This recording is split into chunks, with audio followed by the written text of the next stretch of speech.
இனி என்ன நடக்கும் என்ற அச்சம் உன் இதயத்தை பாரமாக்குவதையும் நான் அறிவேன். உலகத்தாரால் கைவிடப்பட்டதாக நீ உணரலாம். ஆனால் நான் உன்னை ஒருபோதும் தள்ளமாட்டேன். என்னிடம் வருகிறவனை நான் புறம்பே தள்ளுவதில்லை. யோவான் 6:37. இது வெறும் வார்த்தை அல்ல, உனக்கான என் வாக்குறுதி.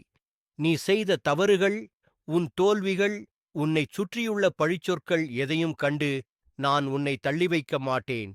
உன் உடைந்த இதயத்தை நான் காயப்படுத்துவதில்லை, மாறாக அதைக் கட்டுகிறேன். நீ ஏன் கலங்குகிறாய்? நேரம் கடந்துவிட்டதா? இல்லை, என் கடிகாரம் உன்னுடையதை விட வித்தியாசமானது. வாய்ப்புகள் முடிந்துவிட்டதா? நானே வாசலாக இருக்கிறேன். ஒருவன் பூட்ட முடியாத வாசலை உனக்காகத் திறப்பேன். மக்கள் உன்னை தள்ளுகிறார்களா?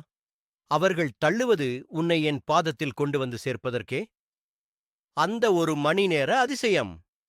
நீ கேட்கலாம், ஆண்டவரே, ஒரு மணி நேரத்தில் என்ன மாறிவிடப் போகிறது என்று. நினைவில் கொள், நான் செங்கடலை பிளக்க ஓர் இரவு முழுவதையும் எடுத்துக்கொண்டாலும் பேதுரு மூழ்கும்போது அவனை கரையேற்ற எனக்கு ஒரு நொடி போதும். உன் வாழ்க்கையில் நீ பல வருடங்களாக காத்திருக்கும் காரியம் அடுத்த 60 நிமிடங்களில் அதன் ஆரம்ப புள்ளியை காணப்போகிறது. சிந்தனை மாற்றம். உன் பயத்தை நான் நம்பிக்கையாக மாற்றுவேன். தடை நீக்கம். நீ எதைக் கண்டு அஞ்சுகிறாயோ அந்த தடை உன் கண்முன்னே விலகும். அதிசயத்தின் விதை. ஒரு போன் காலோ, ஒரு கடிதமோ, அல்லது ஒரு நபரோ உன் வாழ்க்கையை மாற்றும் செய்தியோடு உன்னை தேடி வருவார்கள். உன்னால் முடியாதது என்னால் ஆகும். நீ அமைதியாயிரு. நானே தேவன் என்று அறிந்து கொள். என்னை தள்ளாதே, உன் அவிசுவாசத்தை விடு. நான் உன்னை தள்ளுவதில்லை, ஆனால் நீ உன் சந்தேகங்களால் என்னை தள்ளி வைக்கிறாய். இது நடக்குமா? ஆண்டவர் என் ஜெபத்தை கேட்பாரா என்ற கேள்வி உன் இதயத்தில் வரும்போது நீ எனக்கும் உனக்குமிடையே ஒரு சுவரை எழுப்புகிறாய். அன்பு பிள்ளையே, என் கரத்தை பிடித்துக்கொள். கடலில் மூழ்கிய பேதுருவைப் போல நீ அலறும்போது என் கரம் நீண்டே இருக்கிறது. வியாதியால் சோர்ந்து போயிருக்கும்போது என் வஸ்திரத்தின் ஓரத்தையாவது தொடு. பாவ பாரத்தினால் குனிந்திருக்கும்போது மன்னிக்கப்பட்டாய் என்ற என் குரலைக் கேள். இப்போது நீ செய்ய வேண்டியதென்ன? இந்த ஒரு மணி நேர அதிசயத்தைக் காண நீ செய்ய வேண்டியவை இவைதான். அமைதியாயிரு. உன் பதற்றத்தைக் குறைத்து என் பிரசன்னத்தை உணர். நன்றி சொல். அதிசயம் நடக்கும் முன்பே ஆண்டவரே நன்றி என்று சொல். அதுதான் விசுவாசம். மன்னித்துவிடு. உன்மேல் குற்றம் சுமத்தியவர்களை மன்னித்துவிடு. அப்போதுதான் உன் இதயத்தில் நான் கிரியை செய்ய முடியும். பிள்ளையே, இதோ நான் உன்னோடு இருக்கிறேன். உலகம் உன்னை ஓரங்கட்டினாலும் நான் உன்னை தலையாக்குவேன், வாலாக்க மாட்டேன். அடுத்த ஒரு மணி நேரம் உன் வாழ்க்கையில் ஒரு பெரிய திருப்பத்தின் தொடக்கமாக இருக்கும். நம்பிக்கையோடு இரு. அன்பு பிள்ளையே, இயேசு கிறிஸ்துவின் இந்த உரையாடலின் 2ஆம் பகுதி, பார்ட் 2. இதோ, உன் இதயம் கலங்காமல் இதை கவனித்துக் கேள். ஒரு மணி நேரத்தில் என் வல்லமை உன் வாழ்க்கையில் எப்படி வெளிப்படும் என்பதை நான் இப்போது உனக்கு தெளிவுபடுத்துகிறேன். காலத்தைக் கடந்து கிரியை செய்யும் என் கரம். மனிதாபிமான ரீதியில் நீ கணக்கு பார்க்கிறாய். இத்தனை காலமாகிவிட்டது, இனி எப்படி மாறும் என்று நீ மலைக்கிறாய். ஆனால் நான் காலங்களுக்கு அதிபதி. ஆபிரகாமுக்கு 100 வயதில் புத்திரனைத் தந்தது போலவும், லாசரு மரித்து 4 நாட்களான பின்பும் அவனை எழுப்பியது போலவும், நான் முடிந்து போன விஷயங்களை மீண்டும் உயிர்ப்பிக்கப் போகிறேன். உன் வாழ்வில் அதிசயம் நடக்க 9000 நொடிகள் கூட எனக்குத் தேவையில்லை. ஒரு வினாடி என் பார்வை உன்மேல் பட்டால் போதும், உன் பலவீனங்கள் பலமாக மாறும். உன் கண்ணீர் புன்னகையாக மாறும். உன் வனாந்தரம் நீரூற்றாக மாறும். என்னைத் தள்ளாதே. நான் உன் சுமையை தாங்குகிறேன். நீ வாழ்க்கையில் பலமுறை தள்ளப்பட்டிருக்கிறாய் என்பதை நான் அறிவேன். உறவுகளால், நண்பர்களால், வேலை செய்யும் இடத்தால் நீ ஒதுக்கி வைக்கப்பட்டிருக்கலாம். ஆனால் தள்ளப்பட்ட கல்லே மூலைக்கு தலைக்கல்லாயிற்று என்பதை மறக்காதே. உலகம் உன்னை தள்ளும்போது நீ என் மார்போடு இன்னும் நெருக்கமாகிறாய். நீ சுமந்து கொண்டிருக்கும் இந்த பாரமான சுமையை என்னிடம் கொடுத்துவிடு. என்னைத் தள்ளாதே என்று நீ என்னிடம் சொல்லத் தேவையில்லை. ஏனென்றால் நான் உன்னை ஒருபோதும் கைவிட மாட்டேன் என்று வாக்குக் கொடுத்துள்ளேன். உன்னை உண்டாக்கினவர் நான். உன்னைத் தாயின் கர்ப்பத்தில் உருவாக்கியவர் நான். உனக்குச் சகாயம் செய்கிறவர் நானே. ஏசாயா 44:2. இந்த 1 மணி நேரத்தில் நீ காணப்போகும் மாற்றங்கள். அடுத்த 60 நிமிடங்களில் உன்னுடைய ஆவிக்குரிய மற்றும் உலக பார்வையில் நான் செய்யப்போகும் மாற்றங்கள் இவை. பயத்தின் முடிவு. உன்னை இதுவரை அச்சுறுத்தி வந்த ஒரு செய்தி அல்லது ஒரு நபரை பற்றிய பயம் உன் இதயத்திலிருந்து வேரோடு பிடுங்கப்படும். பேதை செய்வது என்று தெரியாமல் குழப்பத்திலிருந்த உனக்கு ஒரு திடீர் தெளிவு பிறக்கும். நீ எடுக்க வேண்டிய சரியான முடிவை உன் உள்ளுணர்வு உனக்குச் சொல்லும். ஆயத்தப்படுத்துதல்.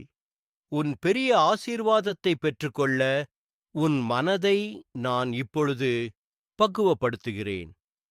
விசுவாசத்தின் போர் வீரனாக எழு பிள்ளை. அன்பு பிள்ளையே, இதோ உன் இதயத்தில் உள்ள பாரங்கள் இறக்கி வைக்கப்படும் நேரம் இது. உன் கண்ணீரின் ஒவ்வொரு துளியையும் நான் எண்ணி வைத்திருக்கிறேன். நீ தனிமையில் அழுது கொண்டிருந்தபோது நான் அங்கே இருந்தேன். யாரும் என்னை கவனிக்கவில்லை, என் வேதனை யாருக்கும் புரியவில்லை என்று நீ நினைத்த பல இரவுகளில் நான் உன் தலையணைக்கு அருகில் நின்று உன்னைத் தேற்றினேன். அவர் உன் கண்ணீர் யாவையும் துடைப்பார். வெளிப்படுத்துதல் 21:4. இந்த 1 மணி நேர அதிசயத்தின் ஒரு பகுதி உன் மனக்காயங்களை ஆற்றுவதாகும். நீ இழந்தது எதுவானாலும், அது கௌரவமாகவோ பொருளாகவோ அல்லது உறவாகவோ இருக்கலாம், அதை நான் இரட்டிப்பாக திருப்பித் தர வல்லவர். உலகம் உன்னை தகுதியற்றவன் என்று சொன்னபோது நான் உன்னை என் விலையேறப்பெற்ற பிள்ளை என்று அழைத்தேன். என்னைத் தள்ளாதே. உன் போராட்டங்கள் முடிவுக்கு வருகின்றன. உன் வாழ்க்கையில் நீ போராடிக் கொண்டிருக்கும் அந்த ஒரு குறிப்பிட்ட பிரச்சனை, அது கடனாக இருக்கலாம், தீராத வியாதியாக இருக்கலாம், அல்லது குடும்பப் பிளவாக இருக்கலாம். அது இன்று என் பாதத்தில் வந்து சேரட்டும். நீ என்னை தள்ளாதே என்று கெஞ்சும்போது நான் உன்னை இன்னும் பலமாக அணைத்துக் கொள்கிறேன். நெருப்பிலும் நான் உன்னோடு இருப்பேன். சாத்ராக், மேஷாக், ஆபேத்நேகோ ஆகியோரோடு 4வது நபராக நான் நின்றது போல உன் சோதனையின் நடுவிலும் நான் நிற்கிறேன். சிங்கத்தின் வாயை கட்டுவேன். உனக்கு எதிராகச் சூழ்ச்சி செய்பவர்களின் நாவுகளை நான் அடக்குவேன். கோணலானவைகளைச் செவ்வையாக்குவேன். நீ நடக்க பயப்படும் பாதையை நான் உனக்காக சமமாக்குவேன். பகுதி 11. 60 நிமிடங்களில் நிகழும் உள்மனப் புரட்சி. அதிசயம் என்பது வெறும் வெளியில் நடக்கும் மாற்றம் மட்டுமல்ல. முதலில் அது உன் உள்ளத்தில் நடக்கும். நிமிடம் 10. உன் குழப்பங்கள் தீர்ந்து என் வார்த்தை உன் ஆத்துமாவிற்குள் ஒளியைக் கொண்டுவரும். நிமிடம் 30. உன்னை சூழ்ந்துள்ள எதிர்மறை எண்ணங்கள், நெகட்டிவ் தாட்ஸ், விலகி ஓடும். நிமிடம் 60. இதோ ஒரு புதிய தைரியம் உனக்குள் பிறக்கும். என்னால் முடியும், என் தேவன் என்னோடு இருக்கிறார் என்ற பலமான விசுவாசம் உன்னை ஆட்கொள்ளும். நான் உனக்காக யுத்தம் செய்வேன். மகனே மகளே, நீ ஏன் சோர்வடைகிறாய்? இஸ்ரவேல் ஜனங்களுக்காக எகிப்தியரை எதிர்த்து நின்ற அதே தேவன் நான். அன்று சமுத்திரத்தை 2ஆகப் பிளந்த என் கரம் குறுகிப் போகவில்லை. கர்த்தர் உங்களுக்காக யுத்தம் செய்வார். நீங்கள் சும்மா இருப்பீர்கள். யாத்ராகமம் 14:14. நீ செய்ய வேண்டியதெல்லாம் ஒன்றுதான். உன் கவலைகளை என்மேல் வை. உன் போராட்டங்களை என்னிடம் ஒப்படைத்துவிட்டு என் சமாதானத்தை பெற்றுக்கொள். இன்று இந்த நேரத்தில் ஒரு அதிசயம் நடக்கும் என்பதை முழுமனதோடு நம்பு. இன்றைய உறுதிமொழி: என் தேவன் என் பட்சத்தில் இருக்கும்போது எனக்கு எதிராக இருப்பவன் யார்? அவர் என்னை ஒருபோதும் கைவிட மாட்டார். அவர் எனக்காக ஒரு வழியை ஆயத்தம் செய்திருக்கிறார். அன்பு பிள்ளையே, இதோ அற்புதங்களின் வாசல் திறக்கப்படுகிறது. நீ ஆசிர்வதிக்கப்பட்டவன். அன்பு பிள்ளையே, இதோ உன் விசுவாசத்தை இன்னும் ஒரு படி உயர்த்தும் நேரம் இது. பூட்டப்பட்ட கதவுகள் திறக்கப்படும் நேரம். மகனே மகளே, நீ பலமுறை சில கதவுகளை தட்டி தட்டி சோர்ந்து போய் அமர்ந்திருக்கிறாய். ஆண்டவரே, இந்த கதவு திறக்கவே இல்லையே, நான் தகுதியற்றவனா என்று நீ கேட்டாய். நினைவில் கொள், நான் ஒரு கதவை அடைத்தால் அதை விடச் சிறந்த ஒன்றை உனக்காக திறக்கப் போகிறேன் என்று அர்த்தம். மனிதர்கள் உன் முகத்திற்கு நேரே கதவுகளை பூட்டலாம், ஆனால் நான் உனக்காக திறக்கும் பரலோகத்தின் வாசலை ஒருவனும் பூட்ட முடியாது. இதோ, திறந்த வாசலை உனக்கு முன்பாக வைத்திருக்கிறேன், அதை ஒருவனும் பூட்டமாட்டான். வெளிப்படுத்துதல் 3:8. அடுத்த 1 மணி நேரத்தில் உன் முன்னே தடையாக இருந்த அதிகாரிகளின் உள்ளத்தை நான் மாற்றுவேன். தாமதப்பட்டுக் கொண்டிருந்த உன் கோப்புகள், ஃபைல்ஸ் அல்லது முடிவுகள் சாதகமாக நகரும். நீ எதிர்பார்க்காத இடத்திலிருந்து ஒரு உதவிக்கரம் உன்னை நோக்கி வரும். மதில்களைத் தகர்க்கும் துதி யோசுவா எரிகோ மதிலைச் சுற்றியபோது அது பலமாகத்தான் இருந்தது. ஆனால் 7ஆம் நாளில் அவர்கள் ஆர்ப்பரித்தபோது அந்த பெரிய மதில்கள் தானாகவே விழுந்தன. உன் வாழ்க்கையில் உன்னை சுற்றியுள்ள பிரச்சனைகள் எனும் எரிகோ மதில்களைக் கண்டு அஞ்சாதே. குறை கூறுவதை நிறுத்து. ஏன் எனக்கு மட்டும் இப்படி நடக்கிறது என்ற கேள்வியை விட்டுவிடு. துதிக்க ஆரம்பி. அதிசயம் நடப்பதற்கு முன்பே என்னை ஸ்தோத்தரே.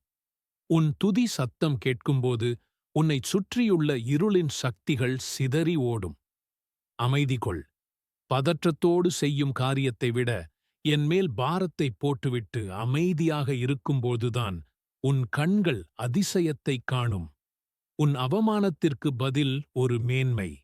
யார் முன்னால் நீ தலைகுனிந்து நின்றாயோ அதே இடத்தில் உன்னை தலை நிமிரச் செய்வேன். என்னைத் தள்ளாதே என்று நீ மனிதர்களிடம் கெஞ்சியிருக்கலாம், ஆனால் அவர்கள் உன்னைத் தள்ளிவிட்டார்கள். இன்று நான் உன்னைத் தேடி வந்து சொல்கிறேன், நீ எனக்குச் சொந்தமானவன். யாக்கோபை மாற்றியது போல ஏமாற்றுக்காரனாக இருந்த யாக்கோபை இஸ்ரவேலாக மாற்றிய நான் உன் அடையாளத்தை மாற்றுவேன்.